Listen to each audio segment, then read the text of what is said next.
सृष्टि से पहले कोई दिशा नहीं थी, कोई समय नहीं था, केवल दो अनादि शक्तियां विद्यमान थी। विष्णु जो संरक्षण का आधार है और शिव जो परिवर्तन और संहार के स्वामी हैं। एक समय ब्रह्मा और विष्णु के बीच प्रश्न उठा, सृष्टि में सबसे बड़ा कौन? कौन आदिदेव है, कौन सर्वोच्च? यही प्रश्न एक दिव्य लीला का कारण बना। तभी आकाश कांप उठा और एक अनंत अग्नि स्तंभ प्रकट हुआ, जिसका न आदि दिखाई देता था न अंत। यह कोई वस्तु नहीं थी, यह स्वयं महादेव शिव थे, अनंत का रूप, सत्य का प्रकाश। शिव ने ब्रह्मा और विष्णु दोनों से कहा, यदि अपनी श्रेष्ठता जाननी है तो इस ज्योति स्तंभ का अंत खोजो। विष्णु ने वराह रूप धारण किया और नीचे गहन अंधकार में उतर गए। ब्रह्मा हंस पर आरूढ़ होकर ऊपर आकाश की अनंत दिशाओं की ओर उड़ चले।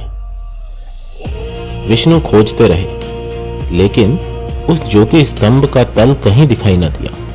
अंततः उन्होंने समझ लिया, अनंत को मापा नहीं जा सकता।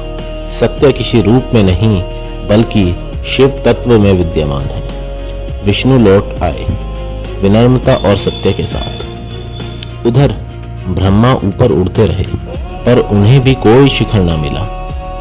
फिर भी अहंकार ने उनकी बुद्धि ढक दी। उन्होंने एक केतकी फूल को साक्षी रखकर कहा, मैं शिखर तक पहुंच चुका हूं। तभी शिव प्रकट हुए और ब्रह्मा से बोले, अहंकार ही असत्य का मूल है। ब्रह्मा को श्राप मिला, पृथ्वी पर उनकी पूजा दुर्लभ होगी और केतकी फूल को भी पूजन से वंचित होना पड़ा। परंतु विष्णु की सत्य निष्ठा से शिव प्रसन्न हुए। उन्होंने आशीर्वाद दिया, हे हरि, तुम सदा पालन के अधिपति रहोगे। तुम्हारी भक्ति और महिमा युगों तक सर्वोच्च रहेगी। यह क्षण देवताओं की लीला में विनम्रता की विजय का प्रतीक बन गया। पुराण कहते हैं, शिव और विष्णु दो नहीं, एक ही ब्रह्म के दो रूप हैं। एक संहार करता है, दूसरा संरक्षण, लेकिन उद्देश्य दोनों का समान है, धर्म का संतुलन।